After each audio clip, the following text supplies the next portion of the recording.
So, you know, Heather, Laura is having trouble with her audio. She can't hear us. Okay, I solved it. There. There. Okay. Solved. Okay, I will just kick off, I guess, by saying welcome to the June 28th CPC meeting. Pursuant to the Chapter 2 of the Acts of 2023, this meeting of the Somerville Community Preservation Committee will be conducted via remote participation. We will have a video recording available on request as soon as possible after the meeting. With that, do you want to take a roll call, Roberta? Sure. So Eric Parks let me know that he wouldn't be able to make it today. So I'll call everyone as I see. Ryan. Present. David. Present. John. Present. Rose. Present. Laura. Present. Jahan. Present. And Heather. Present. So 2, 3, 4, 5, 6, 7. We're missing Eric Parks and John James Zamer. But we have plenty for a quorum. Yes. Okay. All right. Is there anyone in the public? Can you see? Is there with our? I see we no attendees besides us.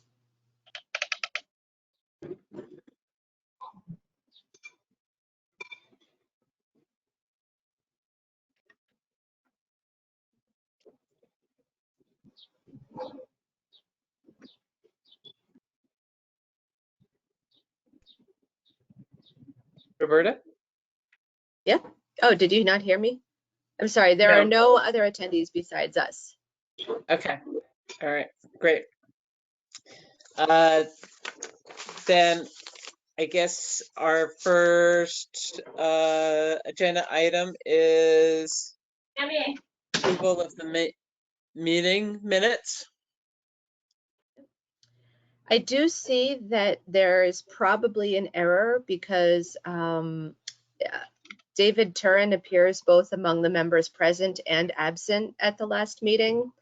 So I may need to go back and make sure that it's correct. I was absent. You were absent. Okay. Yes. Which also means you may if- want to recount the count of the votes, which shows it 7-0 for a lot of them. And I think without me, 6. There should, yeah, because if 2 of you are absent, then there would be 7-0.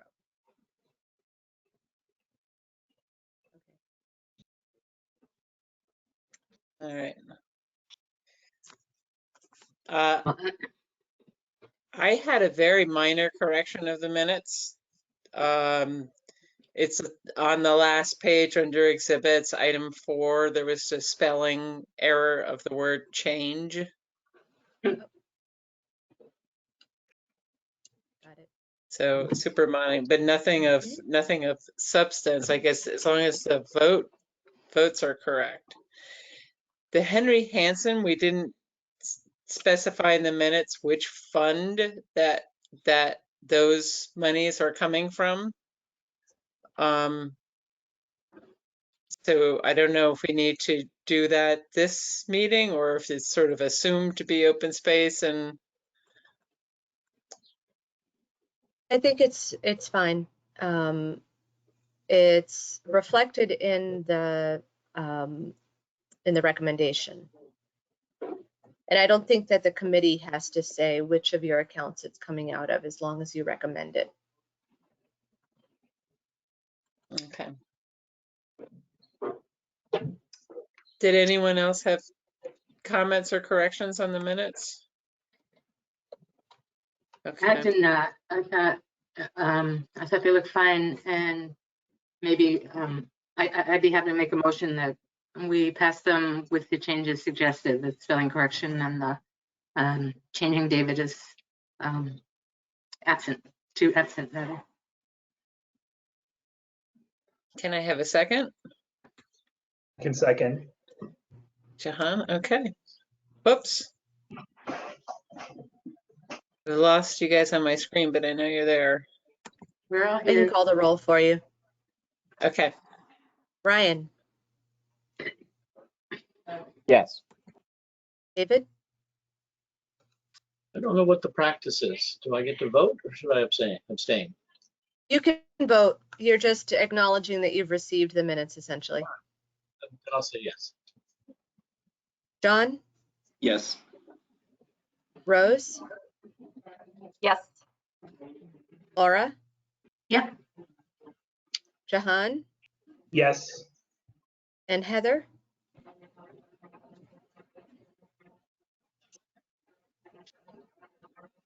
I think I'm having connectivity issues. Did you I finish just the roll I just call? asked if you approved the minutes. Okay, great. All right. So I think the next thing we were going to do was to hear from PSEF on, we were going to review a couple of stall projects or projects that need a little bit of our updates and attention. So the first one was the small grants, right, for historic. Yes.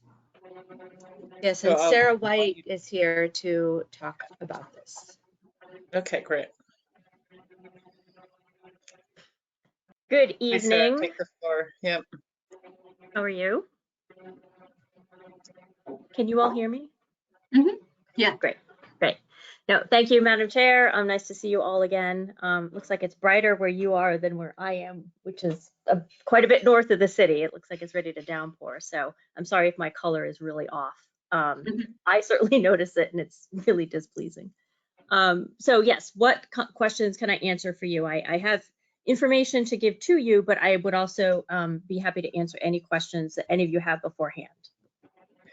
We have a number of new committee members, so you may want to just kind of lay it out a little bit about the grants, their intention, and the changes you would like to make. Absolutely, Madam Chair. Through you, so for those of you who haven't met me before, my name is Sarah White, and I'm one of the senior planners in the planning office. I work on zoning and preservation. I've worked with Mr. Habib before, certainly, and I have certainly some new colleagues in PSOS that I'm glad to see. And of course, Roberta and I work very, very closely on all the historic preservation projects. I've been with the city 8 years now, and I've sat on the CPC in my own community years ago, chaired a couple of commissions, etc.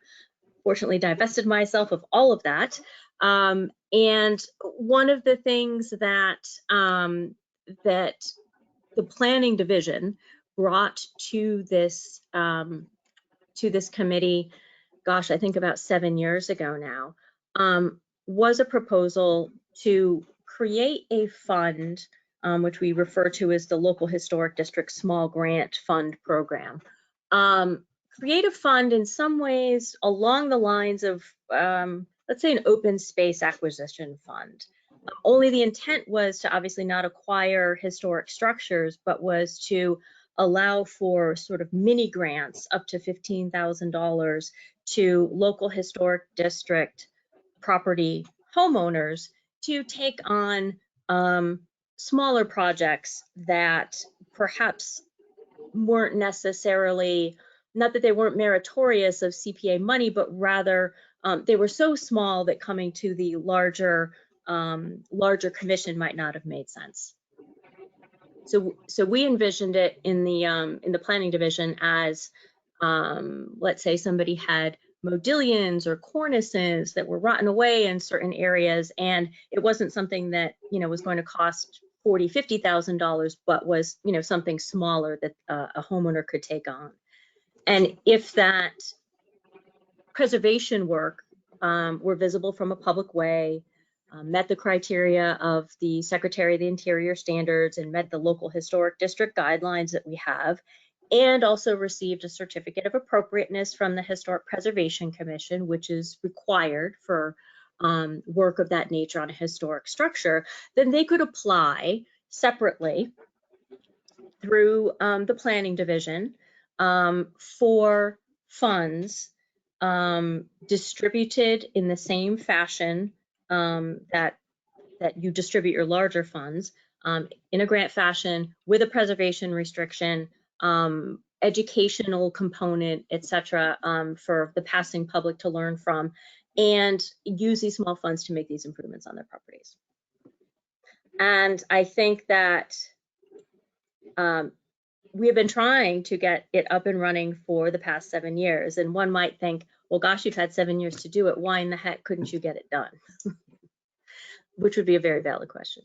And ultimately, and some of you hear me say this a lot, and I don't want to sound like a broken record, but ultimately we have the amount of work we have, the ratio of that with the amount of staff that we have, we just don't have the staff necessary to meet the expectations of the community. And sometimes we don't have the staff necessary or the time available to meet the expectations, perhaps that we have set for ourselves, that are above and beyond what we are required to do from a regulatory standpoint. And this was certainly beyond the regulatory standpoint, but something that we felt could be beneficial to these property owners.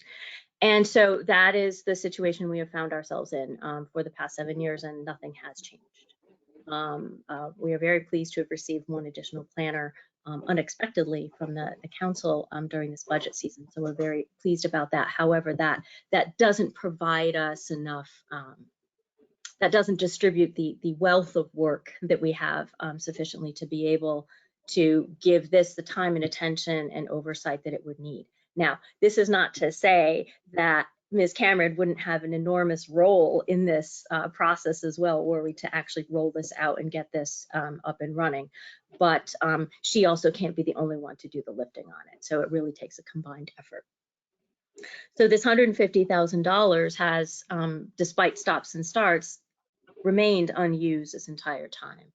And so after a lot of internal, actually not much internal discussion, but after internal discussion about what to do next, I personally feel that it is, this is money that now needs to go back to the CPA and back into the collective pot that could be distributed to another applicant that has a worthy historic preservation project, and that maybe in the future, once we have had time to actually not ask for the money, because asking for the money is easy. Anybody can create a great grant application and actually have the intent to have a great program.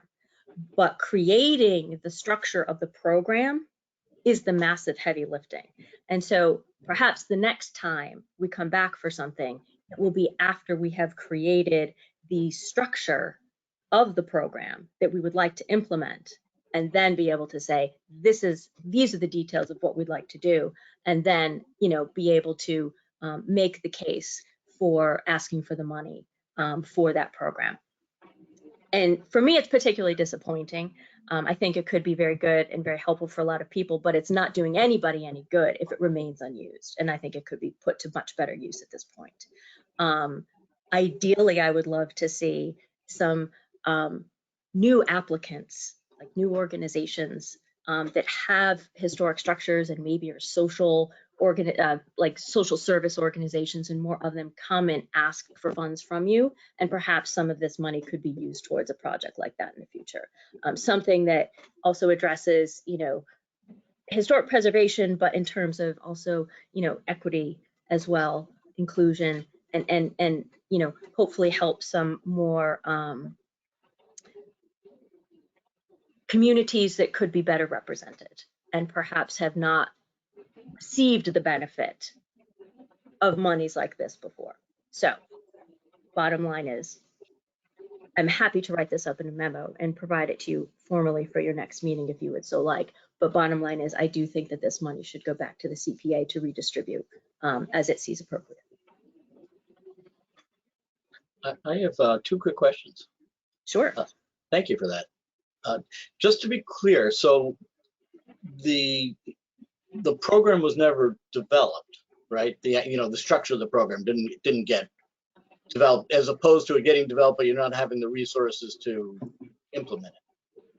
I think it's two things. So the last update I gave to you, we had application, forms were created and evaluation forms, and there had been a lot of work done and ready to get the messaging out. And then, once again, we're hit with additional projects that we have to take on that are unexpected. Okay, Right. So a lot of work had actually been done, and really so much credit is due to Ms. Cameron since she came on board, because she's been a godsend to us. So a lot of that work has been done in conjunction with her, and a lot of internal meetings to figure out what are we going to do about preservation restrictions, what are we going to do about educational requirements, et cetera, structuring preservation restrictions and whatnot. So a lot of that work was done, yes. And so the concept of the program was definitely there as to what somebody would like to do and what we wanted to do. But the structure to give it the bumpers to function was not there. And I think sort of like some of the applicants, I think that we kind of see, coming in for funds now, right? They know what they need to do. They know the work that needs to be done. They know what they'd like to see, but getting from I've got the funds to the final execution of the project still remains to be created. So I would say work had been done on both ends, but not enough. If that addresses your question. I'm sorry, Madam Chair, I should have said through you, I apologize. I used to be more formal than this. Yeah. Mr. Turner, did that answer your questions, or did I just jog and around? the second part was whether there was any either hypothetical actual list of applicants for this program. Did the city have an idea of, and this is exactly where we want to use it, or these are the people we had in mind to receive this? Yes, so the program was intended to be for structures that were designated as local historic districts, and we have a few hundred of those.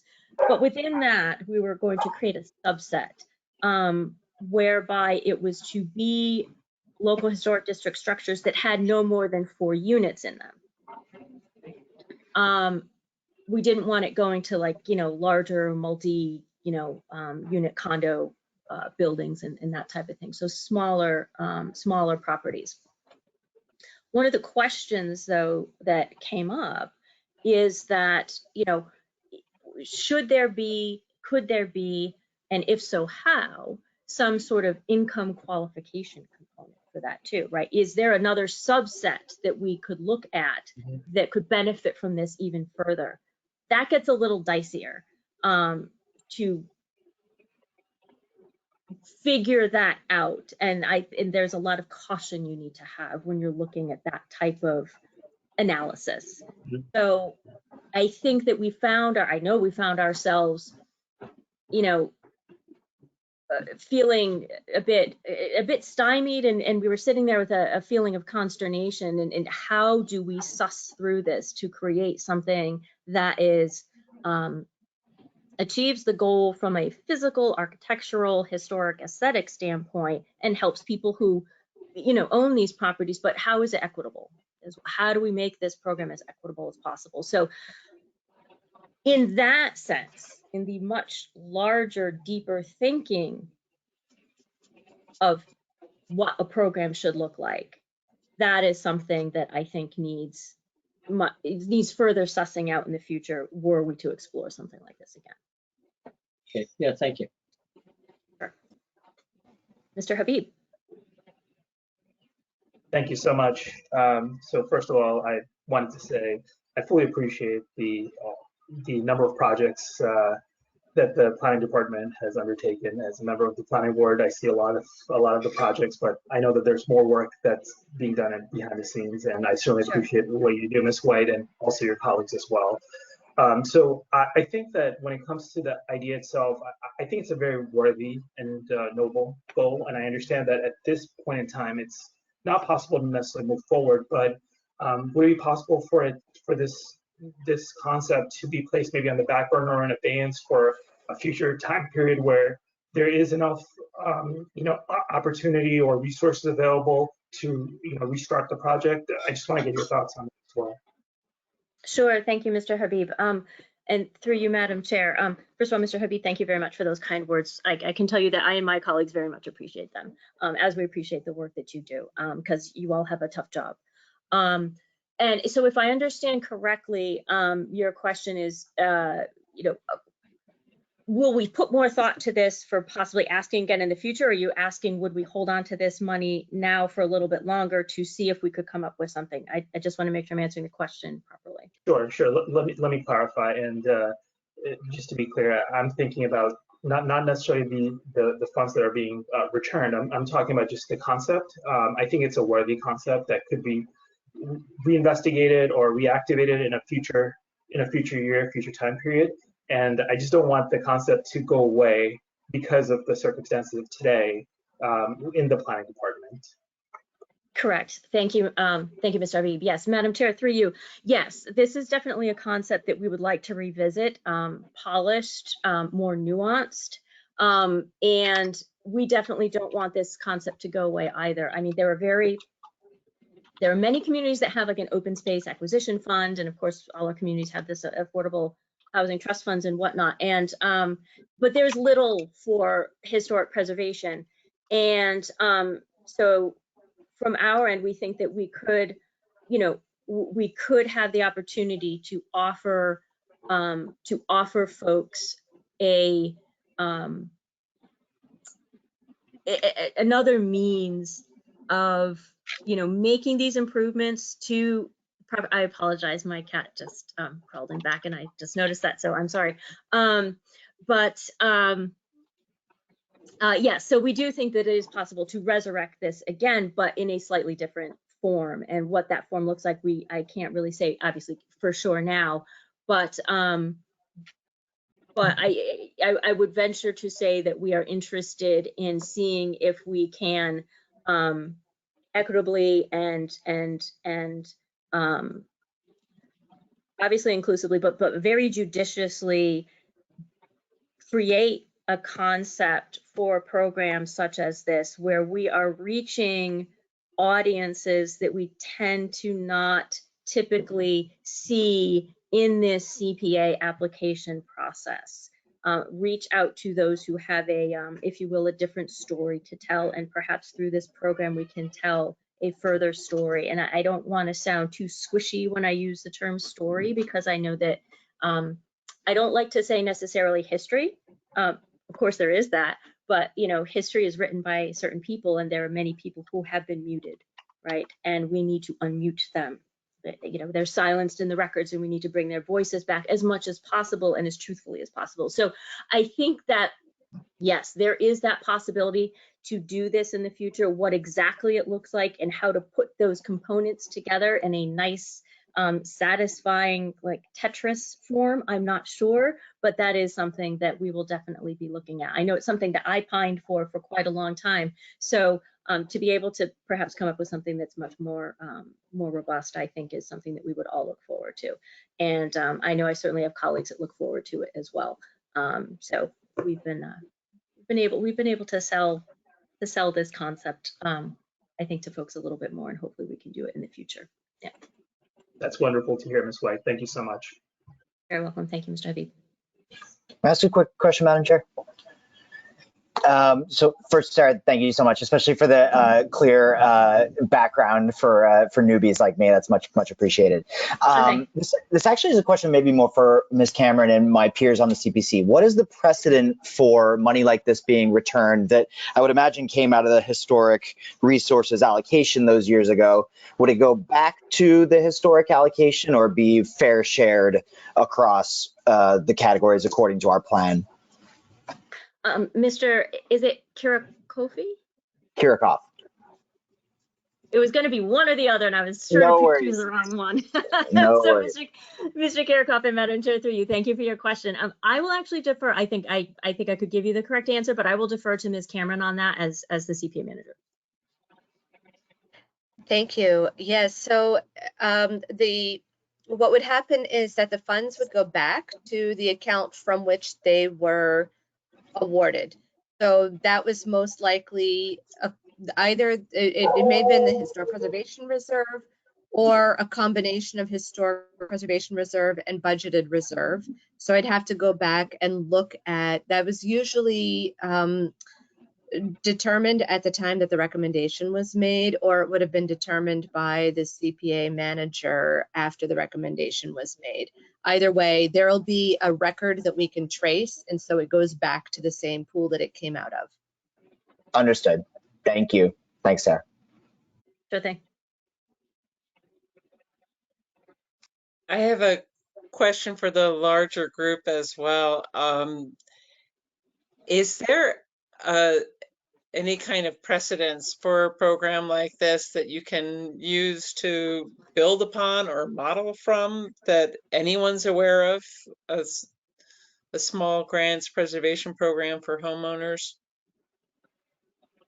Yeah, Sarah, I don't know if you wanted to respond to that question. I can. So, Why don't we tag team it? So, okay. all right, Madam Chair, through you. Thank you for the question. And I think that is one of the things that proved to be a little bit challenging for us. Is that we always like to have the first foot forward, right? Somerville leads, and so this was, I think, one of the first ones that did this through CPA money. I know Cambridge has a program, but it's a bit different. So really, there aren't, from what I've seen, unless Ms. Cameron has seen anything sooner, but that there aren't really too many things that I am aware of, other than like an open space acquisition fund. But that in and of itself is quite different, right? There's usually bonding involved, and there's all these, and it's different. So it was generally formed around that, and that was one of the things that first came to my mind because of also the community that I come from. We have an open space acquisition fund, just because of the amount of land that we have behind us in the particular different types of terrain that we have. So I'm not aware of any others in particular in the state of Massachusetts, at least. So thinking about that is the rubric under which we operate. So Roberta. Yes, so I can expand a little bit on that. First of all, the funding for private properties, especially private residential properties, there is very little historic preservation funding anywhere for those, for this purpose. So CPA is really a unique opportunity to be able to provide funding for residential properties, property owners, or commercial property owners if they're not nonprofits. Nonprofit organizations, there are many more options available. The two communities that I'm aware of that have CPA funded grant programs for private property owners are Cambridge and Springfield. So as you mentioned, Cambridge's program is different, and it might be a model that we'd want to look at for Somerville in the future if we want to come back to this idea, and that Cambridge's program is packaged together with its low-income housing rehab program. So where there are, so it is a historic preservation program according to the CPA definition. It has to follow the historic preservation rules. It's paired with an income qualified housing rehab program so that it's only going to households who are income qualified. And then it's used to supplement the funding that's available for housing rehab, but only for CPA eligible historic preservation purposes. So that's Cambridge's program, and it might be something to look at if we do this in the future. Can I just jump in on the Cambridge? It is the city that the city doesn't administer it. It's administered by their partnering nonprofits that have a lot of resources, get a lot of resources. So I don't, which I think it's a good thing for us to keep in mind. Mm-hmm. And that is actually, I think, something to keep in mind further along the line. Anyway, one of the reasons why this program had a difficult time getting off the ground is because the planning department doesn't currently administer any funding for any private property owners. So this would have been creating a new task for a department that doesn't currently have that task. So housing rehab, whether that's administered internally or externally, and Somerville is different from Cambridge in the way we administer housing rehab, it could be a match because it's already being done. But by contrast, the city of Springfield has a program that resembles a bit more what Somerville had intended to do with their program. But Springfield's program is just a couple years old, so Somerville's program predated Springfield in its inception. And Springfield has been able to implement their program, but they also receive funding from another source in addition to CPA. So they are able to operate a bigger program with larger funding per homeowner than what we were offering. And the terms are kind of streamlined and simplified from what Somerville was going to require as terms for the homeowners. So they're doing, they've actually been able to execute the improvements on several houses in town, but their program, I'm not sure if their model would work in our real estate market, for example. So it might be something that wouldn't translate exactly. And Madam Chair, if I could actually just follow up with what Ms. Cameron was saying. Roberta, the Springfield one, that's the one we discussed, yes, where they get money from the casino as well that helps fund it. Is that correct? Yes. Yeah.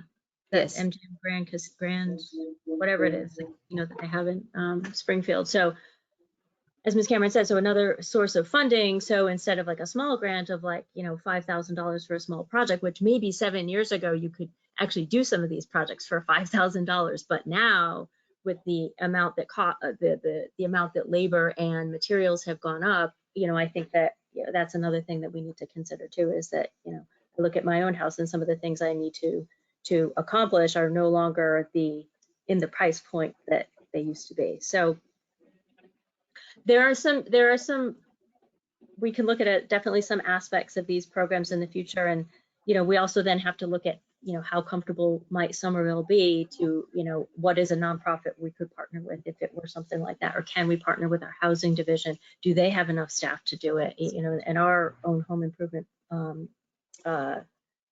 program. So there's a lot of things to think about. So it definitely goes beyond, whatever the planning division might be, and it touches not just Ms. Cameron, who's also in the planning division now, fortunately, but a lot of other departments as well. So how do we, what does that do to somebody's existing job description? Do we need to create new roles?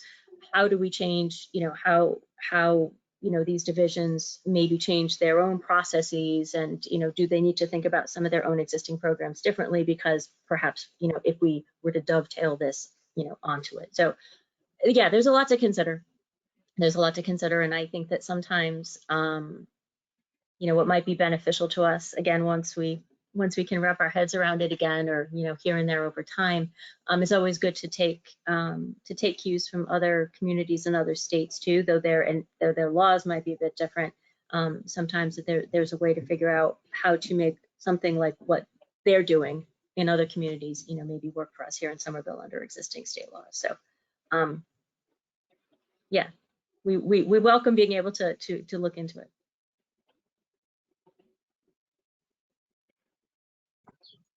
Anyone else have a question for Ms. White? So I think, yes, we'd certainly take the money back, particularly if you're saying that it may just continue to sit there due to hang-ups with being able to implement the grant program. But I would love, I think I'm hearing this from other people too, I would love the idea not to die, because there's definitely a need for homeowners with historic properties. It's an extra financial burden to try to do it correctly, and to help them to be able to do the preservation correctly, I think help retain those buildings in our community. So I don't know if we can come up with any sort of way of trying to help keep that idea alive. Well, Madam Chair, if I could through you, knowing that you're interested in seeing something in the future be created, and knowing that we certainly have the interest on our end, the idea won't die. We will continue to think about it, you know, as we are able, and see if there is something that we can create that is, you know, beneficial to these particular property owners, but also to that really is quite impactful to the broader community as well, perhaps in ways we didn't conceive of before. Rose? I'm wondering if it might, one step might be to have a conversation with the folks at Just to Start, who do administer the program in Cambridge, and I know that they are doing work in Somerville, and is that something that we could just have ask them if I don't know, for a summary or how they might see a similar program working in Somerville. Technically, they could be the applicant if they would be willing to run such a program. It doesn't have to go through the city of Somerville. Madam Chair, through you, Ms. White, seems very strange to say my own name. But we're not related, just to be clear. But I also work with another Sarah, so saying my own first name is very disconcerting to me on a daily basis. So yes, and you know, to your point, Just to Start does some really good work, and they are doing things in Somerville right now.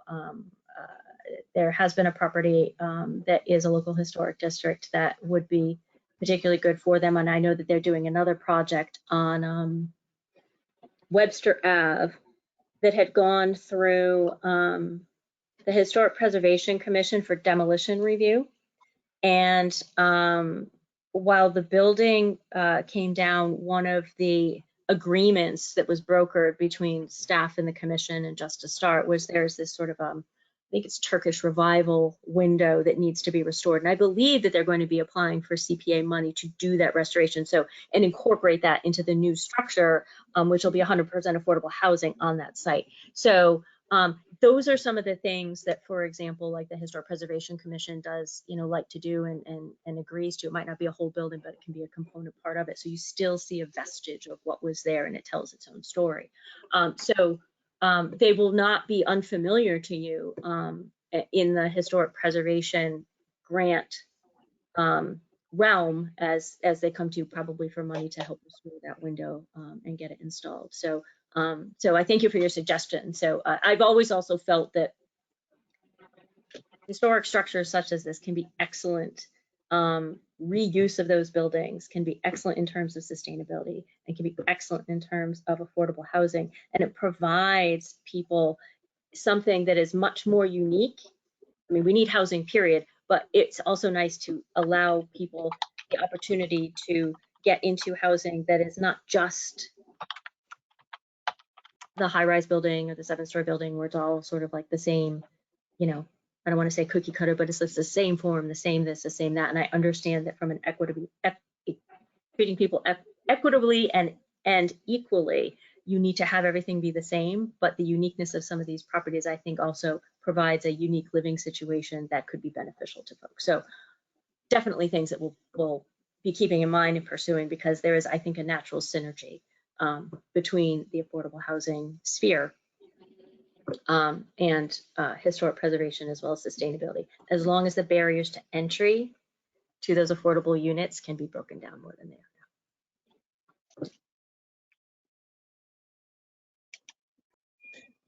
now. Okay, anyone else with some last thoughts or comments, questions? Okay. My question for you, Madam Chair, is would you like a memo from me in time for your next meeting, or will this suffice? You tell me, and I will prepare what you would like. Does the city council need to give the money back? It wasn't approved We or need allocated? to forward a recommendation to the city council and then they vote on it. Is sort of the process, right? Am I right on that, Roberta? So the process for approving the grant was that you recommended the funds and the city council approved it. But if the grantee wants to, you know, cancel the project or complete it without, you know, under budget or some, you know, without finishing the scope, then I think that a memorandum to the CPC would be, I think, the best courtesy to close out the project, but I don't think that it requires a CPC vote to accept the money back. Nor does it need to go to city council to accept the money So back. the money never actually changed hands Correct. because the city never came to us and said, now pay us. Right. Yeah. It was never a drawdown, correct? Yeah. So we're just releasing the hold on it, which is internal. Mm-hmm. Mm-hmm. Yeah. All right. On the So city side, we'll be maybe a moving very it from. short. Go ahead. Go I'm ahead. sorry. I was just going to say on the city side, we'll be moving it from one account to another account. It's in an account for this project, but moving it back to the CPA account. I may be wrong and I may be corrected by our by the accounting folks, but I think that can just be done administratively, but you know, with a memorandum to you as a courtesy to be able to keep track of why the money was put back. Mm-hmm. Mm-hmm. Yeah, and it can be brief and succinct, and then it's really just a part of the paper trail and history. All right, and so we don't need to vote to accept these funds back? Not at this time, Okay. no. If All I'm right. wrong, then you can do it in a future meeting, but I don't think you need to vote. Okay. And I hope that you don't mind, Sarah, if we continue to look around for precedents or models and I would welcome it. It would be try to terrific. keep it alive a little bit. Yeah. For sure. Okay. I am of the belief that when staff and commissions and groups, when we work together like this, we come up with something better always. So I would welcome it very much. And I thank you all for your patience and for your consideration and for working with me. So very much. Thank you very much. Okay. Thank you. All right. Have a good evening, everyone. Thank you, Sarah. You too. All right. Good evening. Bye-bye. Thank you.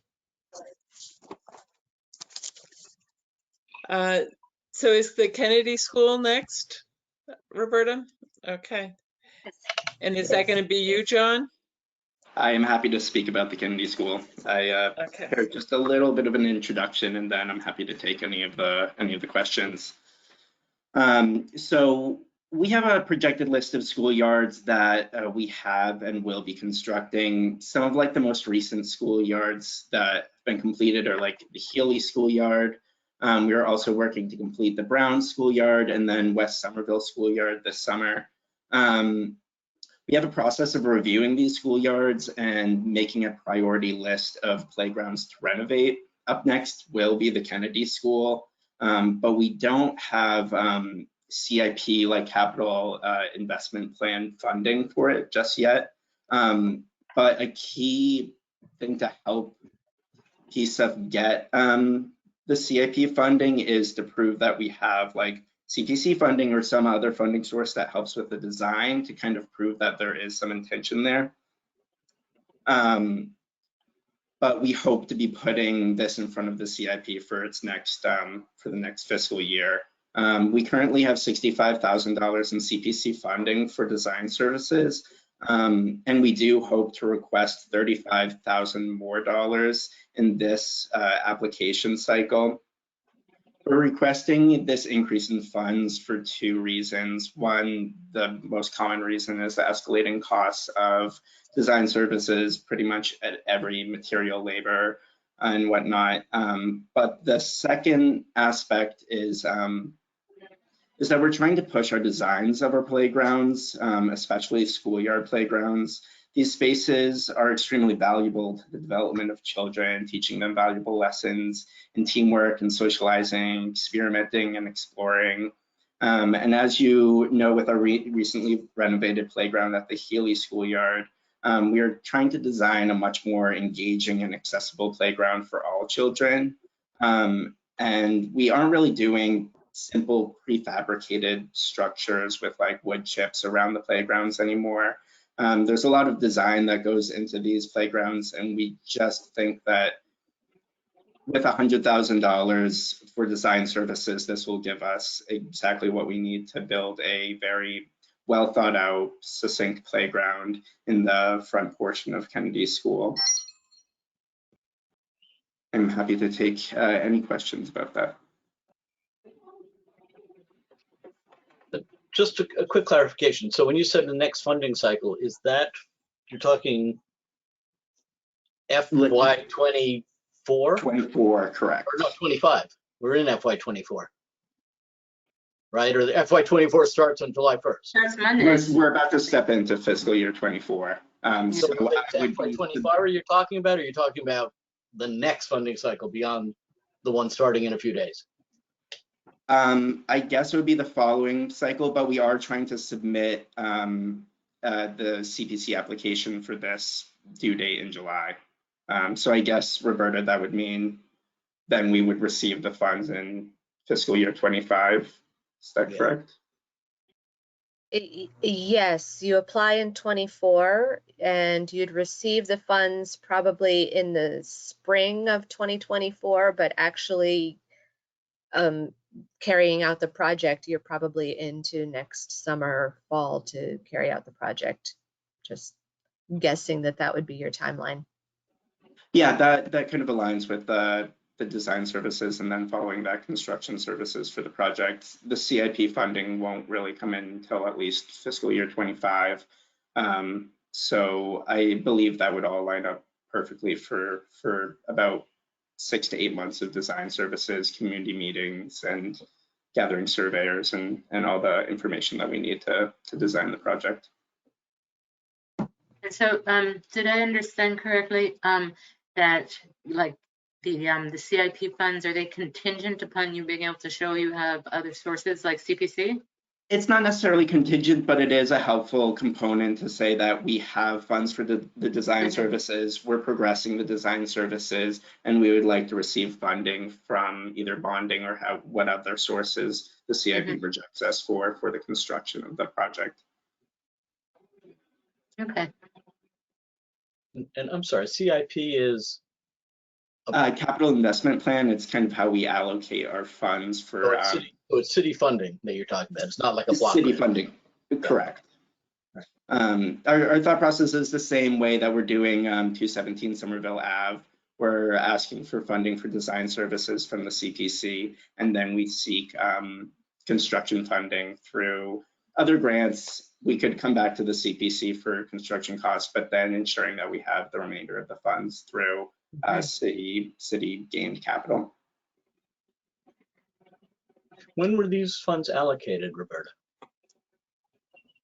Oh gosh. I think that this was a 2017 grant. I could tell you actually I feel exactly. like it was 18 because our West Somerville, we applied in 17 and it came through that year, and Kennedy didn't have their ducks in a row, and so like they weren't able to submit for like another cycle after West Somerville. So I feel like it was later because we were 17.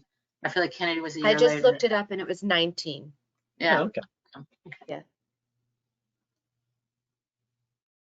Okay.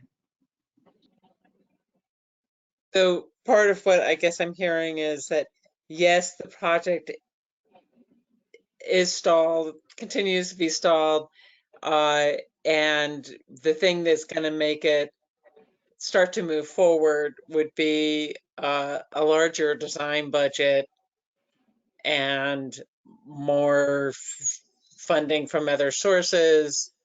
And so it sort of sounds like yes, it's been stalled, but we're hoping that we're going to cobble together some more money and that it's going to start to move. Is that?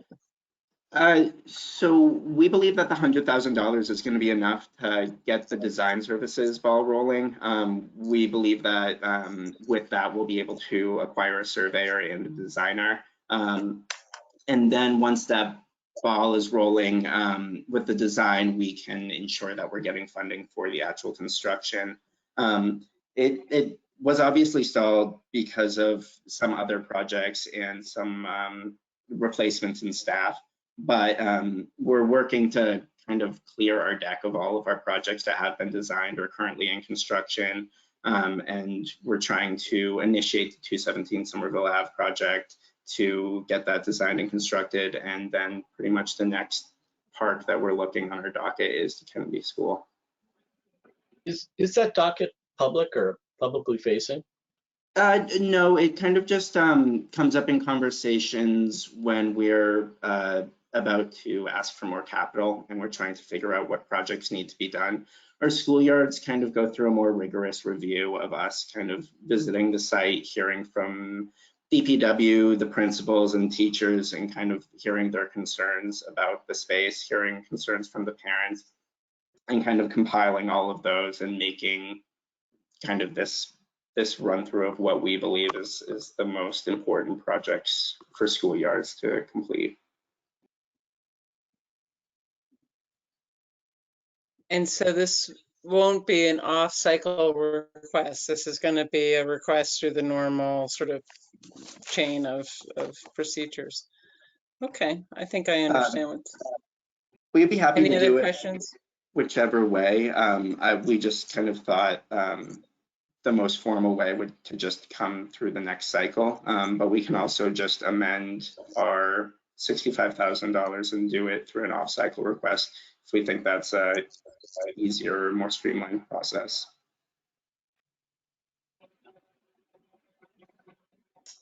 What do people think on the committee about that? My initial reaction is, given the timing, I think it should be in the regular cycle. Yeah, I think so too. Yeah. So yeah, let's keep it the way you presented it, and we all just, you know, as a committee are better informed on the history of it now, so that we'll understand it when it comes up. But there's nothing we really need to act on this evening. We're just sort of being given the backstory so that when it comes in, we're all informed. Okay. Perfect. Okay, great. I think that concludes the Kennedy School, unless anyone has a last comment or question. Okay. Well, thank you, John. Fiscal year, thank you, John. Thanks. Fiscal year 21 Open Space Acquisition Fund. Is that something that you're going to present for us, Roberta? Okay. Yes. So, so as a background for this, for those who are newer members of the committee, there have been several increments by which the city has requested money to place in an open space acquisition fund of CPA money. I think at this point we've set aside over several years a total of $500,000 toward open space acquisition. And it took some years in the first place. It had always been a hope to be able to use CPA money to create an open space acquisition fund, but it took a few years of negotiation to figure out how legally to set up the account so that it could remain reserved within the CPC's funding reserve, but it's already approved to be spent by City Council. So we don't, when an open space acquisition opportunity comes up, this money has already been approved for that purpose, and it can be immediately spent without having to go through a City Council, without having to recommend it and go through the City Council approval process. We can jump on those opportunities. So that's why we created this open space acquisition fund. But one of the years that the city applied for and the CPC granted money toward that open space acquisition fund, the recommendation was written with literally the wrong name of the fund. So that the funds were sent to an existing fund that is outside of the CPA program. It's an existing fund that the city puts funds into from a different source. And so the CPA funds are technically not supposed to be in that other account and should not be used from that other account. So what we need is a corrective action to bring the CPA funds from the wrong account to the correct open space acquisition fund. And so what I've been trying to figure out how to make this correction, and I finally decided that since the error initiated with the CPC's recommendation, that the corrective action ought to also be initiated by the CPC. So I've drafted, you'll see in the meeting folder for tonight, I gave you the original recommendation so that you can see exactly what was stated. And then I've drafted a recommendation to correct the, make the correction that's needed to put the funds in the correct place. So what I would ask is for the CPC, I'm first of all happy to answer any of your questions, and then ask if you'd be willing to make that recommendation. I had two questions, Ms. Cameron, if that's okay. The first was, I think you mentioned $500,000 had been acquired for this. Is it 50,000? And looking at the paperwork. 500,000 over several increments. Okay, so this increment we're Error only contemplating. applies to one of the increments. Understood. Okay, and then the second question is that 50,000, because it has already been allocated, I guess, although not spent, it's not included in our roughly $650,000 available for new projects in open space in the plan, correct? Correct. Okay, understood. Thank you. That's all.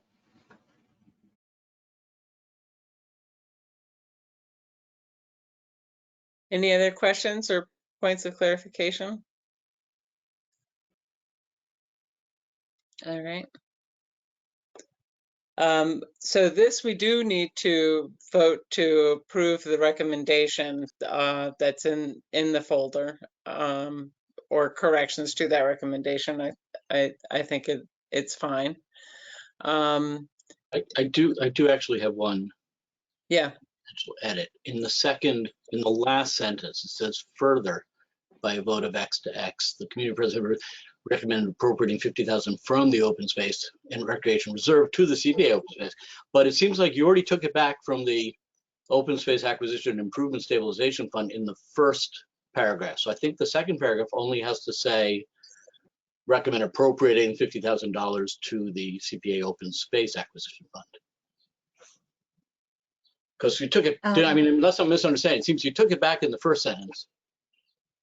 And So then we in the want to reallocate it properly in the second. So in the first sentence, we are taking it back from the open space acquisition and improvement stabilization fund and putting it into the open space and recreation reserve. I know that's good. So that's yeah, and then so the never. open space recreation reserve is just how we spend our open space and recreation fund money. Yeah, okay, I'm sorry, that makes sense. Yeah. And then from there, you transfer it to Back to the the open space acquisition fund. Acquisition fund. Yeah. Yeah. Okay, I'm sorry. That makes sense. That's all right. That's all right. All right, so should we have a motion to approve?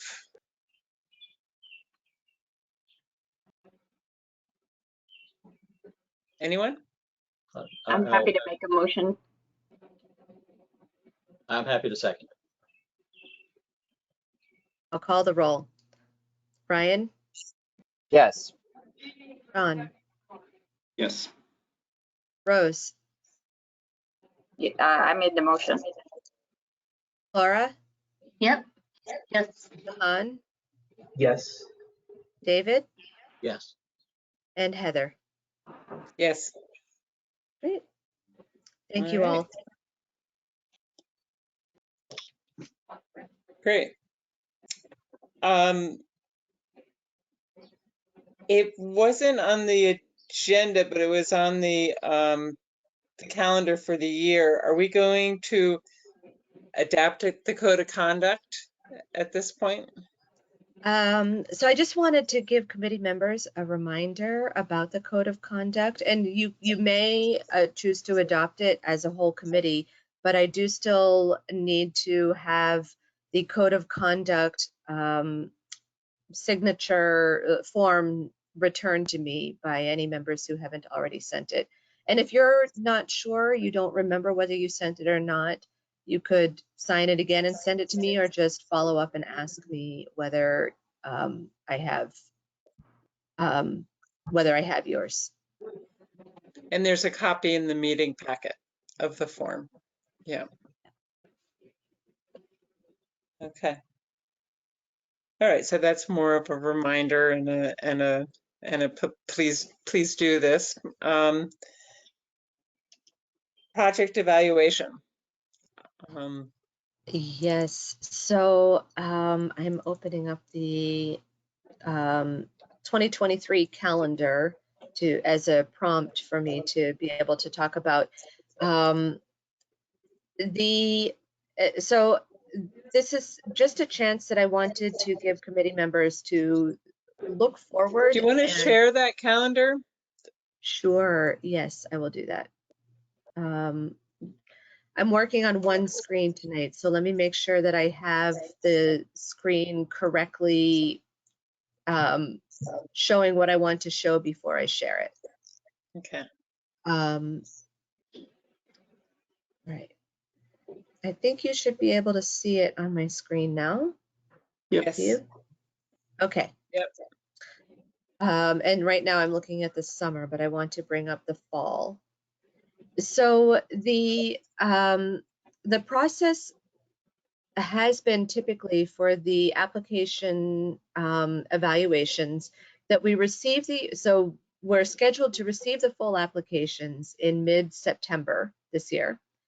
And then that would enable us to have a preliminary look at the applications at the September meeting, the end of September, just for the CPC members to know what's going to be coming up for the fall, and to think about any questions in advance that you'd like me to ask the applicants to be prepared to answer when they come to the public meeting in October. And it might help you to raise any questions that we want to ask for more information from the applicants for. And then the applicants would be presenting their applications in the October meeting. And then in the November meeting, I would provide an update on the funding availability and a fall report, just to refresh our memories, because often we've seen that some of the applicants are repeat applicants. So we would be able to just have a status update on where they are with the projects that we've already funded, and a status update in general on which projects are moving forward and aren't. And then you would begin deliberation on the projects in November. Hopefully that takes maybe 2 meetings, and in December you could potentially approve recommendations. Or in last year, I think we carried through until February. We were still approving recommendations as the committee was able to make decisions, which didn't all happen at the same time. So just for those of you in particular who've had experience with this in the past, and maybe new members have some new ideas, this is your process. So I wanted to give you an opportunity to think ahead about whether the process is working for you, or if you would like to approach it any differently, or for the CPA manager, for myself, to be able to prepare you in a different way for the deliberation process.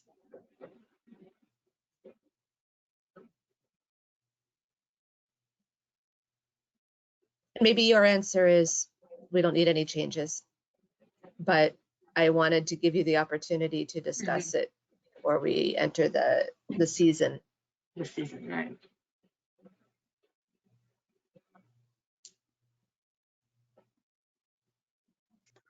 Do people have any questions, particularly people who maybe haven't been through this process before? Do you sort of see? We have this, I mean, in a way, it's a little funny because we have this September meeting where we're not officially reviewing the applications yet. They're still going to present. And we've done it as sort of a courtesy because let's say we get in all these applications and we see that we've got a pile of preservation projects that we know we can't afford all of them. So it gives us a chance to sort of go back to people and say, could you phase this? Could you present this in such a way where it's broken up more? Or, you know, what would it mean if blah, blah, blah. So we ask them some questions that allows them to prepare for the meeting in October in a way where it may work better with the available funds that we have, quite honestly. It's a little bit of a funny step because it's confusing both to committee members and I think sometimes to the applicants. They think that they're starting, that it's that September meeting, that they're off to the races, and it's really more of a internal review and checking in with them sort of moment. So I think that's been this sort of the more questionable point in the process. I mean, once the applications are in and they present and we're into deliberations, that's going to take the time that it needs, and that's tied to city council and when we want to get things in front of them and when they take their winter break and, you know, all of these other things. So in my mind, it's perhaps the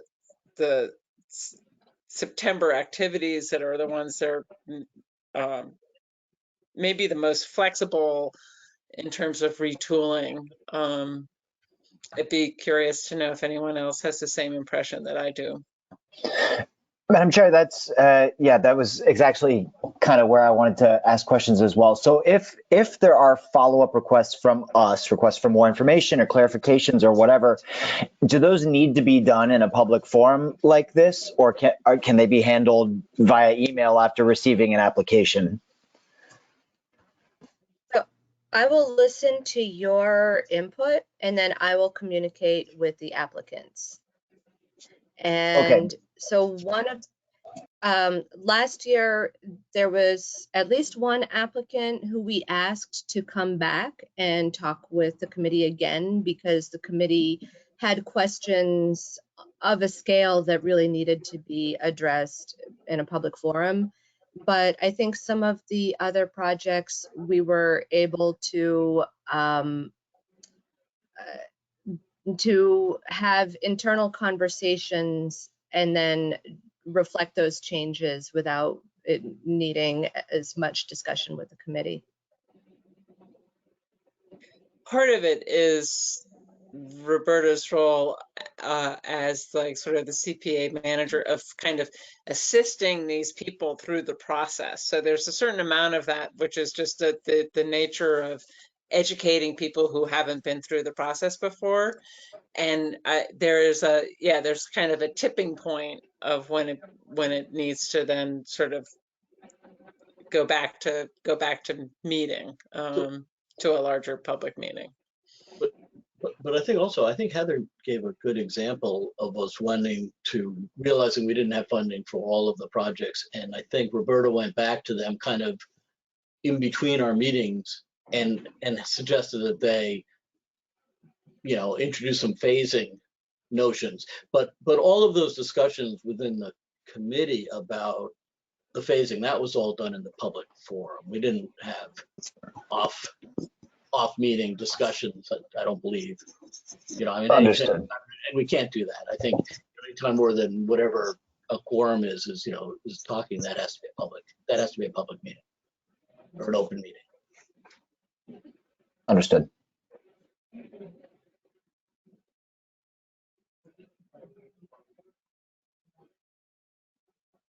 Rose, were you gonna ask something? I was just going to say that about us not being able to meet offline over a certain number of people.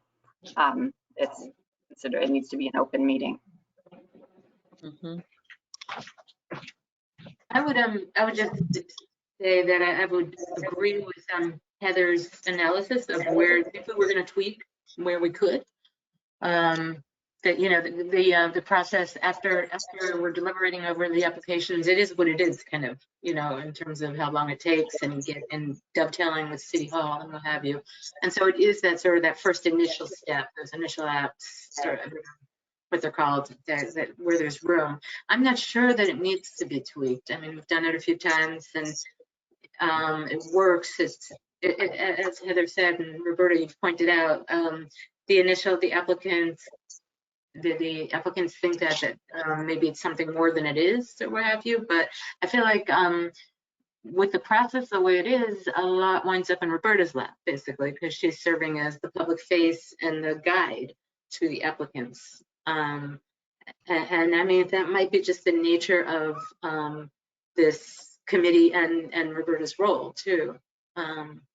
So I'm not sure that it needs to be changed. I wonder if Roberta has thoughts on it, because she winds up with so much. Part of the reason why I bring this up and ask for your input is because I started at about this time of year 2 years ago. And my first year, I felt as though I had a different vision of how the process worked than what the committee had historically done. And I'm not sure that I ever did it exactly the way you had done it in the past. And so I don't want to surprise you all and confuse you all going ahead in the fashion that I would understand the process. So I want to make sure that I'm running a process that aligns with the way you want the process to run. So I appreciate your feedback. We don't need to make any decisions about it. Okay, so if there's any other thoughts or reflections that people want to share on that topic at this time, please do so. Otherwise, we'll probably move on. Okay. Public outreach. So public outreach, there are 2 questions that I want to bring to the committee members. First of all, I included in the meeting packet a list of events coming up over the summer. So the last couple of years and I don't know what happened, if this was always your practice before I came on board, but since I came on board, I've been facilitating tabling at all of these summer events. And so I have an interactive activity that we go through to ask people for input about how they would prioritize spending the CPA's money. And it's a fun activity. People really understand it. People expect it. So I'm happy with this activity. So first of all, my question is to invite you all to let me know when you can attend these events. You can even fill in your name on the form that's in the meeting packet, and I think that will update for everyone. I think that this is a live editable form. I don't think it is editable. You may want to just check that. Oh, okay. setting. So if you give me your names of when you can come, you can either give it to me now or later offline. Then I can fill it in. So the other question that I had is whether we are asking the questions that you want to ask of the public, and whether how do you feel about the activity that we have? And if you have thoughts about what more we could do, or like how we might tweak what we have been doing to be able to enrich our public engagement.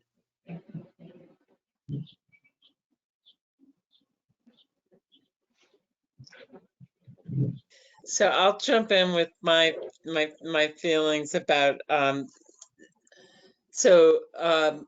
what the activity we asked them to do is we asked them to sort of, they have a certain number of like dots, and then they kind of vote for how they would spend their dots, and they can put more than one dot on a category, and then we count up those dots to sort of see how the public supports these different categories that we spend money on. And then they also can leave little post-it sticky notes with suggestions and ideas or comments on something that they would like to see happen, or something near and dear to their heart that relates to this. For me, I think the activity is fine, but I actually think the real value of tabling is having this public face for a moment and connecting with the community and letting them know that it exists, and that these are, like, we have a little book of completed projects that often is a real eye-opener for people, especially when typically they don't understand or support preservation very much until they see some of the preservation projects or the hybrid preservation housing projects. And then they kind of, I think there's an educational component to it that is almost more beneficial than the voting. So I guess that to me is a part of the public outreach, because I think the tabling is good for the voting and stuff, but I almost feel like, is this where we should be spending our energies, or should we actually be trying to connect somehow with a grantee pool that we don't currently connect with? Is that how the committee members should be spending their time? So I was trying to look at, like, you know, the Main Streets organizations, like, should we be meeting with them and just sort of saying, you know, this is what, probably there are people in any of the kind of organizations that we would meet with who know about it, but there may be a number of board members who don't really know about it, or are related to real estate development projects in one way or another, where they could connect people within their network with it. So while I think the tabling definitely has a role to play, I also wonder about the spectrum of activities that we do in the course of the year, whether we've got the right mix. So,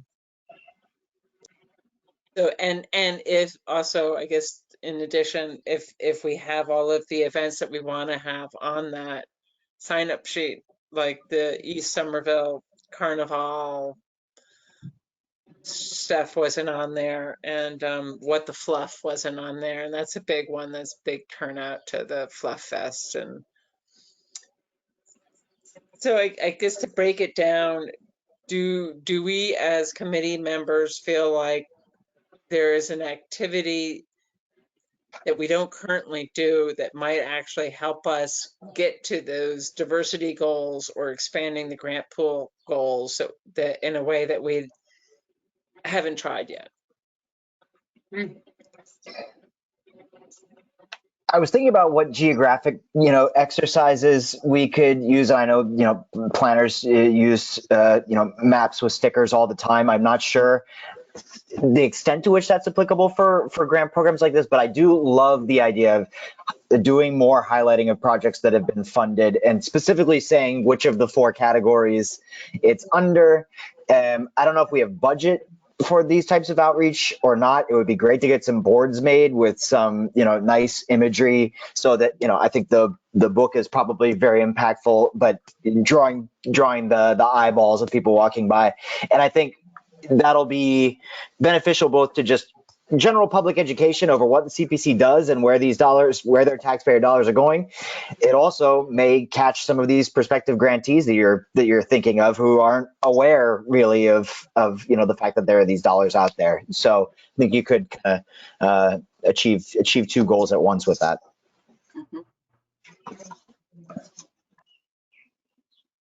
I agree with all of that, and Heather, I really like that idea of coming up with a list of it's, as soon as you said Main Streets, I feel like that's the obvious, that makes so much sense, and I can't think beyond that of who the groups would be that we would reach out to, but if we could all brainstorm and come up with a list, I think that would be great. And I actually really, I have to say I'm embarrassed to admit that I've only done one tabling event, but and I really enjoyed it, and I will do more. And I actually really like the sticker exercise more than anything, because it kind of keeps people's attention while you talk to them. I did kind of feel like, oh, it'd be good if the kids get into doing the stickers, and it's just like fun for them to put dots where they feel like, which is a little scary. It feels a little scary to me. But so maybe if we can kind of supplement, we've got the adults working on the sticker allocation and come up with some other sticker project for kids. Those are my thoughts. Could I ask, what's the minimum number of people needed to warrant a tabling event? Obviously, if things are happening every week, there are several dozen opportunities, I would guess, through the summer. So is just one person enough to do a tabling? So the chart that I set up estimates how many people are needed based on the size of the event. So the mobile markets are very small events, and they are going into neighborhoods and reaching population who we don't they're more vulnerable populations than we often reach in other places. However, most of the people who come to the markets are just there to buy vegetables and are not interacting with us while we're there. So, I mean, there is a question about, is it worthwhile for us to go to events where we just aren't really relevant to the people who are there? But part of the reason why we're not relevant to the people who are there is because they're not accustomed to interacting with government. So I don't know whether, there's a value to just being there, and maybe they, might be inclined to talk to us next time they see us. So I'm not sure, I would, this is a choice for the committee members to make of how much do we want to invest in being present at all of these events. We did find that we needed to bring more information about affordable housing with us, because you get a lot of questions from people about affordable housing. And so we started to bring kind of a smattering of things with us, just so that you don't just say to somebody, well, that's another organization that, or whatever, to give them something a little more concrete.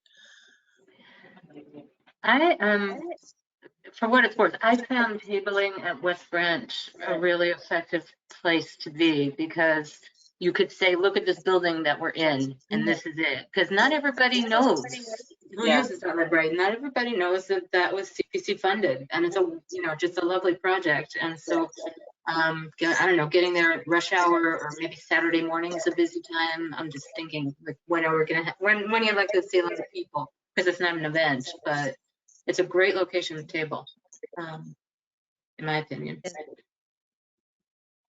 Yeah, I've done the libraries in March, our winter outreach month, and the summer is focused on outdoor events rather than indoor locations. Our beat's coming up, I think July 14th, maybe.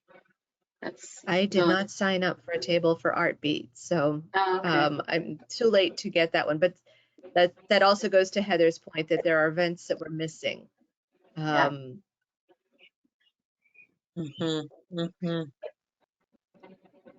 I think the other thing, that I forget was with Heather or Laura that brought up was at other events that we think we're more likely, or ways that we're more likely to reach out to the community specifically that might not know about the availability of these grants.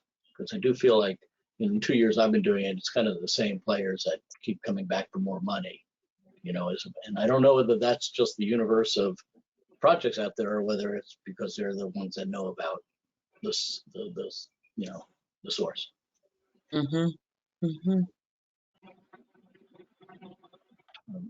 so that would be, and I don't know, and that's not, of course, this sort of art event or public, it's more a question of, and in fact, that it almost is kind of what I was getting at when we were talking to Ms. White about to what extent does the city know about prospective, recipients of the funds under, the grant program that they tried to and weren't able to get up and running. Is there kind of a known universe of other prospective grantees out there? And how would we find them?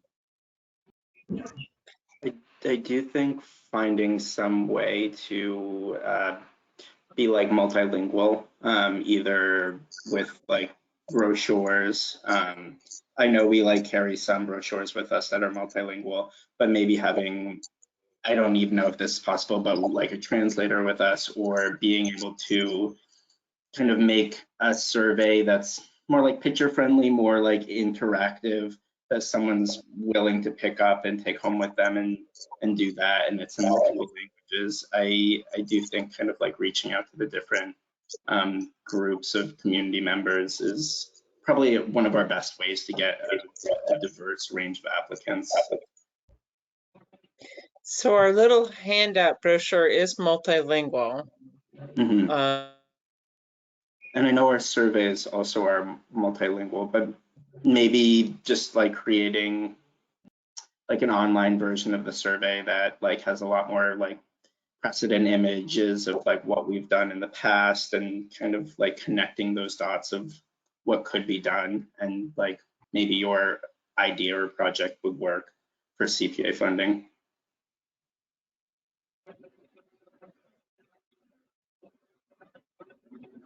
Some good ideas. Thank you. Yeah. Okay.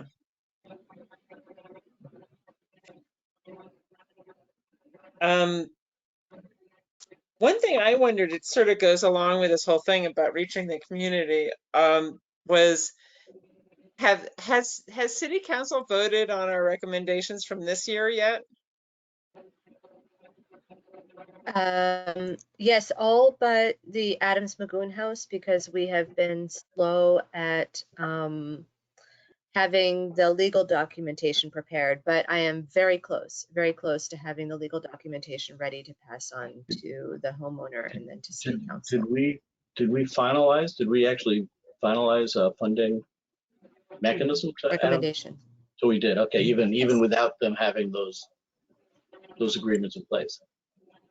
Yeah, the CPC finalized its recommendation and what should be in the agreements. So then I've been working with the legal department to prepare the agreements. And we're so close to having it ready to share with Ms. Matthews. Because what I was thinking was, I mean, this year's cycle, I guess, closes soonish, but I was wondering, like, should we, and I don't know if we've done this in the past, but send off like a press release to the Somerville News or a number of places where we say, congratulations to this year's recipients, and blast it out, and then at the end say, and this year's application cycle is open, with a link to the application cycle, and just do more kind of like promoting of like, hey, look at these people that got money this year, and we don't have to say how much specifically. We can just say these are all of our award. We awarded all of these organizations, and I think doing some of that through online media and old-fashioned media would help us to maybe spark somebody's interest. So that was one thing I was thinking, and trying to get some press releases out is especially if we're ready for that, if city council is voted. That's a good point. I had been waiting with the hope of having all of the decisions made, but at this point, I should just request that they issue a press release with everything that's known. And then we can get that out there in time to invite people to apply for the next funding round. Yeah. I think it's a good idea, and it can say this is the partial award or something. Yeah. Or this year's Can recipients. say one grant is still pending. This year's recipients so far. We don't have to be. Yeah. I don't think we have to be that explicit. Mhm. Yeah. And then there's some of our sister, like, kind of partners in this whole thing, like the Somerville Community Corp, where they have like a recent news section, and maybe on their recent news they'd be willing to post for us, like, CPC's grant cycle is open, or this year's recipients blah blah blah blah blah, and the grant cycle's open. Just trying to get it onto some of the websites of different nonprofits that are kind of involved in similar in aligned work. If they've got a news page or announcements page or something like that, that might help us to touch more people that we don't currently get a hold of. So those were my thoughts there. Roberta, if somebody thinks that there's an event that we should try to be at, and they may not know that you asked for a table, there's no more tables left, or blah blah blah blah, like, should they just email you ideas and see if it's like, I think What the Fluff might be a good one. Yeah, I can look into that. Okay. And of course, let me know which events you can be at. Yeah. The farmers markets, we can set our own date for the farmers markets. I've given what every Wednesday or Thursdays, Fridays, and so forth. So it's up to committee members who'd be willing to do those events to pick a date. And the arts events are on a given date.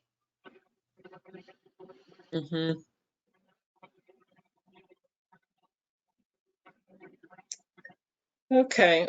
Well, I guess I invite people to continue to think about ways in which we can kind of promote the opportunity as much as possible, and try and expand this grant pool. So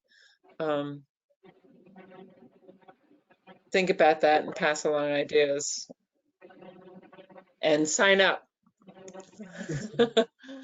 Okay. Yep. Anything else on this topic that we should cover while we're here? Okay. So I think if you change the permissions on that, would people just use the link to go in there and sign up online, or they could just email you and you would add it for them, or? Right. You know what I will do is I'll send out a new email with just that form that will have permission for you to edit it. Okay. I think that's the best way to handle it. All right, so we'll look for that. And then maybe we can use that form where people can start to just write down some ideas too after the sign up thing, like at the end, if you have a thought about, you know, a press release to whatever news outlet or this or that, you know, just little ideas that can get recorded there. That would be helpful. Well, it might be Maybe- for our counterparts in affordable housing and, you know, and historic preservation issue a press release too regarding, you know, the projects we funded. Yeah, yeah. Or if there was a list, like Heather was saying, if we could generate a list of partner nonprofits, and then maybe figure out a way to attend the meeting or go in person and serve, you know, make an announcement, promote ourselves. Yeah, Yeah. yeah, You know, instead of the tabling, or that would just, you know, try a different strategy, promotion strategy. yeah. Roberta, I wonder if communications can help create some like marketing blitz. I know they've helped me a lot with some different like park related things, and they might be able to help out there. I know like the public space and urban forestry departments, like Instagram, we posted stuff about the CPC application process, like some key dates. And then we like posted some images of like related projects and referenced the CPC in that. So maybe it's just reaching out to like a few different communications and departments and seeing if they can like push it a little bit on their like social media platforms. That would be helpful if they did that. So thank you. And I guess the flip side of that, and I'm terrible with social media, but those of you who are active with social media, if you were to, you know, promote the CPC Facebook page or We just landing have a page on the Facebook city page. site. Yeah. Okay. So you know, just trying to recruit as many foot soldiers as we can. Okay. Shall we move on to another topic, or does anyone have a last thought or idea on this one? Okay. Hybrid meetings. Hybrid meetings, I would love to start having them. Although I'm meeting from home today, I would prefer, my preference would be to meet face to face in a public place. And I wanted to see how all of you felt about this. You know, I would, rather than switching to a full-on in-person only meeting, I think, you know, we're spoiled by having the option to meet remotely, but I wanted to see how many of you would be interested in meeting in a hybrid format coming, and if so, if you would come in person to meetings. So how about a show of hands? How many people think that they would attend the occasional in-person meeting, that they might go online and then might go in person, that you would actually show up in person to a meeting? Sometimes, especially in the nice weather, like right now, it's easier. Uh-huh. But honestly, when I think about winter, I know I'd probably prefer this, if I'm honest. Uh-huh. Yeah, and it's a bit of a rush to get somewhere by 6:30 because it's after a work day. But I think I could swing it. Yeah. I also, do we have the technology set up? Does the city have the technology to do a hybrid so that we can have people? It's just, it's always, still always is a challenge at my work to have that. It's definitely gotten better, but to have some people in person and some people on Zoom or go to. I haven't tested it out yet, but they have acquired technology kits to facilitate hybrid meetings.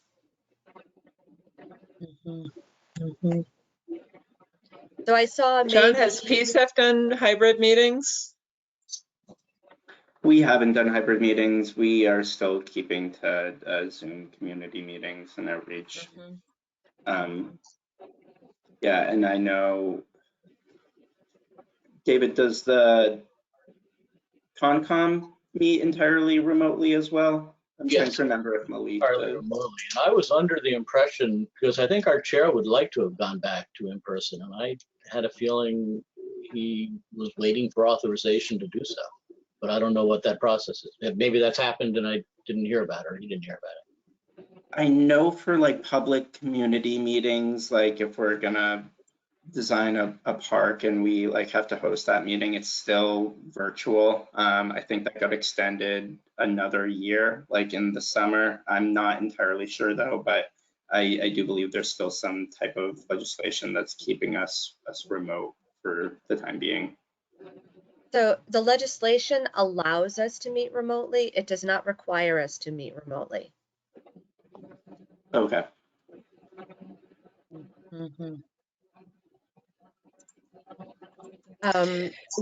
Well, it looks like we have option a could be, handful of people who would come in person. Maybe I like kind of the seasonal idea about this, where there's like perhaps a period of time when, like when we have applicants, grantee applicants who are presenting to us, I imagine it's easier for all of them to be online because some of them are bringing a large crew and some of them are individuals. I don't know. I think that's my sense. it may be, in some ways it's easier for people to meet from the convenience of their home. In other ways, meetings are a lot slower when they're online than in person because there's a lag always. And so I think it's a drag how long our meetings take. I suspect that they would go faster if we were meeting in person, especially when we have large numbers of presenters. There's a lag between every presenter that would get better if we were meeting in person.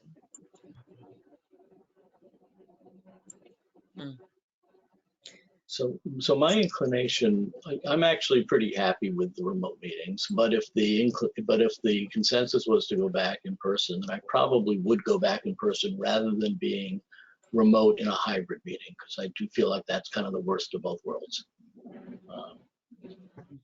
So that's kind of my view. I mean, and I appreciate it. It'd be nice if the meetings were shorter, but I have to admit I've gotten very accustomed to at least not having the 15 or 20 minutes at each end, for traveling to and from the meeting and parking and so forth. Right. I definitely agree with David and his sentiment. A lot of times it's tough for me to leave the office and battle traffic to get back to Somerville. I work in Boston now, so for me to run late or not be able to attend, that's definitely going to be. I'd like to participate as much as possible. So, but I definitely agree with David. Well, I was sometimes going to those in-person meetings directly from work. Now, granted, I'm working at home more of the times anyway, although Wednesdays I am in Boston. So on the day that we have this meeting, I would be coming from Boston, or we're trying to get home and then immediately have to turn around and go out to the meeting.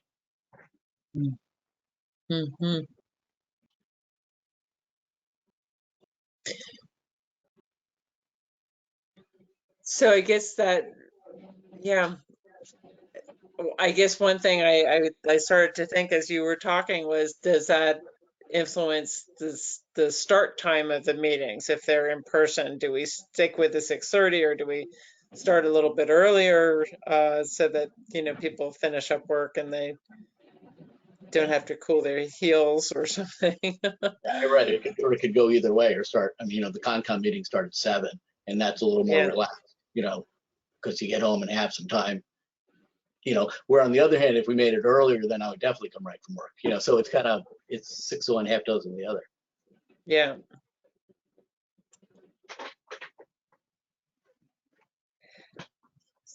Well, I think, let's see, we're so close to the grant cycle that part of me feels like this is really like, how do we want to, when we invite the public to come and present their projects and just discuss their grant applications with us, what forum do we want that to occur in? And maybe that's, I think maybe it's not one answer for every meeting, but.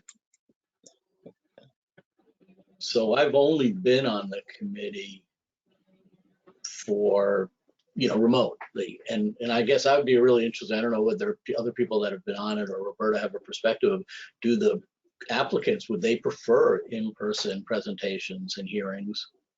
Or would they actually prefer doing, I think that may be as good a thing to start with as any is, how do we, should we be back in person for that part of the application, or would they prefer, or would they actually prefer not to have to come in? Yeah, I think I definitely wouldn't want to do something that makes it harder for the applicants. So I think, David, to your point, I think that's a great thing to find out. I mean, we've had a couple applicants, I think, that have called. They may not have even been here. They've been able to call in or present from wherever they are, and that's I mean, there are challenges with that, but also that's sort of that's us being as accommodating and flexible as we can be, which I think is important. Mm-hmm. As a frequent CPC applicant in other cities and towns, I would agree with that statement. It is appreciated. Mm-hmm. Mm-hmm. I think we want to keep those meetings online. And so then it's a question of these meetings that we have, like tonight, this could have been a hybrid meeting, or next month, if we wanted to try it out. Where were the meetings when they were in person? Where what? They used to be the Visiting Nurses Association building. Which one? And I don't know if it would make sense to go back to that location or to choose a new location. That was on Lowell Street. Yeah. Near Okay. Maxwell Green. Yeah. Yeah. So, because next week next month, we have the July meeting, and then we have the August recess, and then we kind of start in. We've got the funny September meeting, and then we start in on our sort of full grant cycle part right there. So, I mean, we could do a hybrid next month. Just to sort of meet each other in person and conduct a meeting that way, and then assume that we're going back fully online for the fall, and then think about some sort of mashup in the winter and spring. Is that too complicated? I am afraid about it being complicated and people not knowing month to month if we're meeting in person or remotely. Forget about, even me, let alone members of the public, I agree. I don't want to confuse people, but I also think it would be great to try it. And next month, I think, is the right time to try it. So we could say for now that it's a one-time thing. We're going to meet in person, and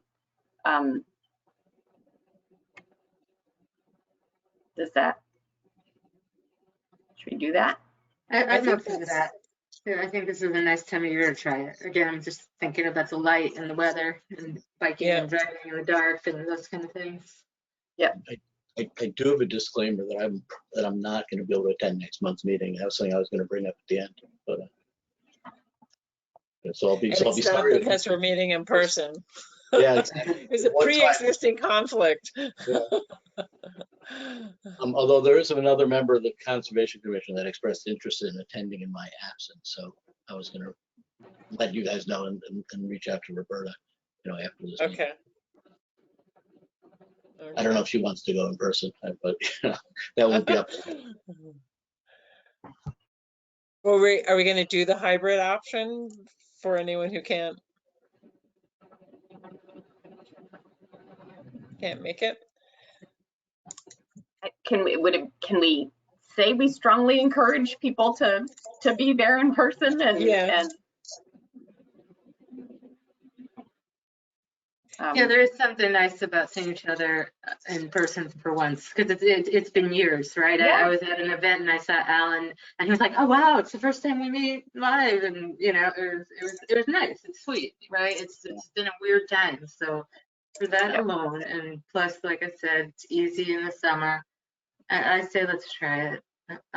And second what Rose said about encouraging it, and we go from there. Okay.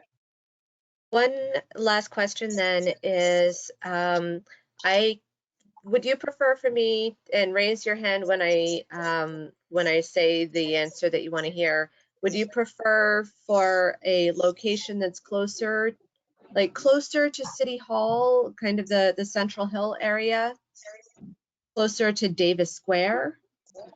That would be mine. I like the first answer. I was waiting to hear the other answers, but Yeah, so was I. but closer Yeah. to City Hall and Davis Square for me. Davis Square for you, David, and for Laura? City Hall for me. Oh, City Hall for David. And for John. City Hall. City Hall area. And Ryan. Okay. City Hall, for sure. City Hall. Okay, so I'll look. I don't know if it will be City Hall. Could be the library. I'll look for something in the Central Hill area to accommodate our meeting. All right. Okay. Thank you. Thank you. Okay, so is there any other agenda items or miscellaneous business that we should cover this evening? So I just wanted to bring up back to the calendar. I'll share my screen again. Can you see the calendar on the screen now? Mm-hmm. All right, so the July meeting we have scheduled coming up to revisit the Art Farm recommendation.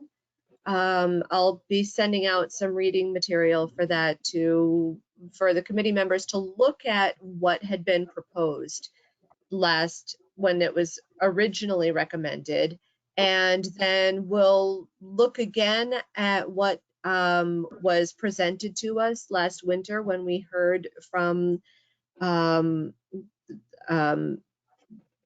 city about what is currently on the table for the Art Farm project. And we'll be having them come back and just talk with us again about where they are with respect to moving that forward. So then hopefully this time the committee will have enough information to be ready to make an update to its recommendation, or to decide that you don't need to make any change to the original recommendation, and for it to go ask for it to be advanced to City Council as is. So that is what's coming up next month. And then we are anticipating an off-cycle funding request to complete the Brown School playground rehabilitation project, because they've hit a snag in construction. Just for me to give you information about what projects have submitted eligibility determination forms and intent forms, and to review the administrative budget, because it's in our procedures that's what the committee does, to review. So it's just giving you information about how we spend the administrative budget. and to review the committee member and officer terms so that we can think ahead about what needs we have for recruiting either new members or new officers for next year. And we had talked about potentially maybe a continuation of the conversation that we had this evening, inviting someone to come and talk with us, maybe from the racial and RSD, racial and social diversity. I don't recall. Racial and Social Justice Committee? RSJ, you're right, Racial and Social Justice Department, to talk with us about ways that we might further engage and recruit from underrepresented populations.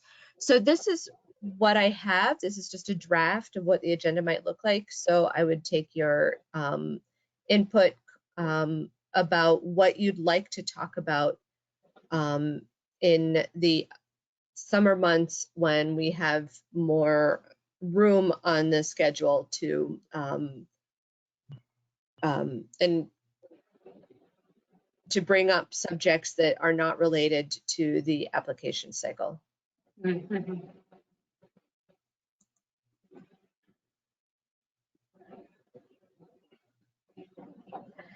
I don't know if this would fit into an agenda item. I'm just tossing out that today I noticed that we got an email from Stuart Saganauer, the CPA umbrella group organization, and that they're sort of changing their home, basically. They're shifting, and I just wondered if that is going to impact us in any way.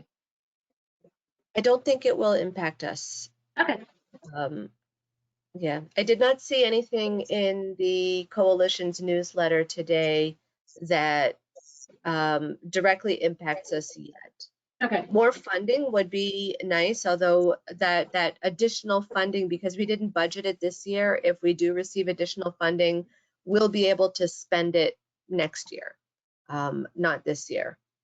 But that hasn't actually been approved by our legislature yet. So that's still just talk to your legislators, but it's just a possibility. Okay.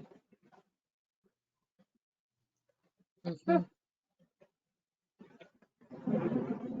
right, that's all that I have this evening. Thank you, everyone. Okay. I have a quick, Time for the thunderstorm. what were you calling it? The code of conduct thing.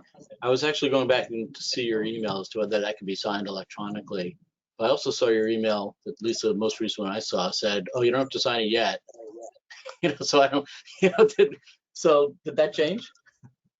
The administration initially said you don't have to sign it yet because they wanted people to take their time to read and understand the code of conduct, not to feel rushed into signing it, and to be able to have any questions answered by the administration before you sign the form. But it has been several months, and I haven't heard any questions coming from our committee members. If you had questions for me, I'd be happy to pass those on. And can it be signed electronically? No, it's a PDF form to print out, scan it, and send it back to me. All right, man. Those can still be signed electronically, but that's fine. Yeah, that's true. Okay. Okay. Anything else? Motion to adjourn? I'll make a motion. I'll second it. I'll quickly call the roll. Ryan, Yes. John, Yes. Laura, Yeah, a second. Jahan, Yes. David, Yes. Rose, Yeah. and Heather. Yes. Thank you all. Have a good night. Yeah, you too. Good Thank you. night, and Thank see you. you next month in person. The voting good. is much easier in person, yeah. My facsimile. Yeah, you'll beam in. Yeah. Okay. Right. Good night. Good night, all. Everybody.